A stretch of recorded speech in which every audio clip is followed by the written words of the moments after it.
ذرا سوچو، ایک صبح آپ اٹھے اور کوئی آپ کو بتائے کہ آپ کا ملک ایگزسٹ نہیں کرتا۔ ایگزیکٹلی یہی ہوا 14 اگست 1947 کو۔ آج ہم بات کریں گے ایک ایسے ملک کی جو ایک خواب سے شروع ہوا، ایک ایسا خواب جس کے لیے لاکھوں لوگوں نے سب کچھ دیا، گھر، زمین، رشتہ دار۔ یہ ہے پاکستان کی سٹوری۔ کہاں سے آیا، کیسے بنا، اور کیوں آج بھی اتنے خاص ہے۔ تو چلے شروع کرتے ہیں۔ ٹھیک ہے، پہلے ایک بیسک چیز سمجھتے ہیں۔ پاکستان سے پہلے کوئی پاکستان نہیں تھا، صرف ایک بڑا خوبصورت اور قدیم زمین جسے ہم انڈین سب کانٹیننٹ کہتے ہیں۔ یہ وہی جگہ ہے جہاں سے دنیا کی سب سے پہلی سویلائزیشن کی شروعات ہوئی، انڈس ویلی سویلائزیشن، لگ بھگ 5000 سال پہلے۔ یہاں کے لوگوں کے پاس پلین سٹیز تھے، رننگ واٹرز تھے، اور ایک پراپر ڈرینیج سسٹم تھا۔ جب دنیا کے باقی لوگ جنگلاتوں میں رہتے تھے، پھر آئے مغلس، اور ان کے ساتھ آیا ایک گولڈن ایرا۔ 300 سالوں سے زیادہ مسلم رولرز نے اس زمین پر جو کلچر، آرٹ اور آرکیٹیکچر بنایا وہ آج بھی زندہ ہے۔ بادشاہی مسجد، شالیمار باغ، اردو زبان، سب اس دور کی نشانیاں ہیں۔ لیکن پھر انگریز آ گئے اور سب کچھ بدل گیا۔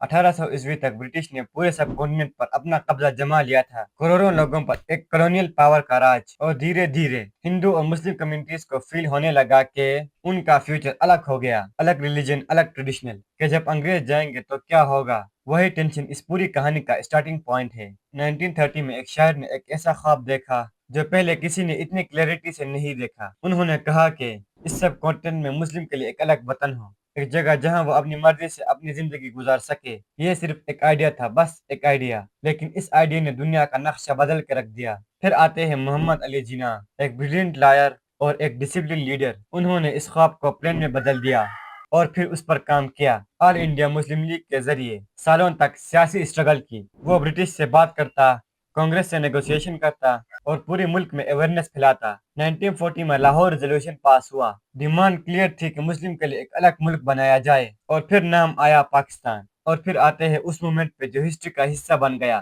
برٹش نے فائنلی ڈیسائیڈ کیا کہ وہ انڈیا چھوڑ کر جانے والے ہیں، لیکن انہوں نے اس زمین کو دو حصوں میں بانٹ دیا اور ایک لکیر کھینچی گئی جسے ہم ریڈ کلف لکیر کہتے ہیں۔ برٹش نے 5 ہفتے لگائے اس لکیر کو کھینچنے کے لیے۔ 5 ہفتوں میں لاکھوں لوگوں کی زندگی الگ ہو گیا، اور پھر شروع ہوا مائگریشن۔ 1 کروڑ 40 لاکھ سے زیادہ لوگ سفر کی، اور اس سفر میں لاکھوں لوگوں نے اپنی جان دے دی۔ یہ وقت خوشی کا بھی تھا اور غم کا بھی۔ لیکن پھر 14 اگست 1947 کی رات پاکستان ایک حقیقت بن جاتا ہے، ایک نیا ملک، ایک نئی شروعات۔ لوگوں کے پاس کچھ بھی نہیں تھا، لیکن امید تھی، اور وہی ان کا سب سے بڑا ایسٹ تھا۔ لیکن یہاں کہانی ختم نہیں ہوتی۔ نیا ملک بننا مشکل ہوتا ہے، ریفیوجیز، اکنامک کرائسس اور ریسورسز کی کمی، اور پھر صرف 1 سال بعد لیڈر کا انتقال۔ شروع ہونے سے پہلے ہی ایک بڑا جھٹکا۔ اگلے کچھ سالوں میں پولیٹیکل انسٹیبلٹی، وار اور انٹرول اسٹرگل، اور پھر آتا ہے 1971، ایک پینفل چیپٹر۔ ایسٹ پاکستان الگ ہو کر بنگلہ دیش بن جاتا ہے۔ ملک چھوٹا ہو گیا اور اندر سے ٹوٹ گیا۔ اور یہاں سے ایک امپورٹنٹ سوال آتا ہے،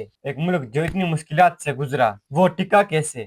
جواب سمپل ہے، لوگ۔ انہوں نے ہر بار دوبارہ بننا چوز کیا، اور پھر 1998 میں پاکستان ایک نیوکلیر پاور بن جاتا ہے۔ 1992 میں ورلڈ کپ جیت جاتا ہے۔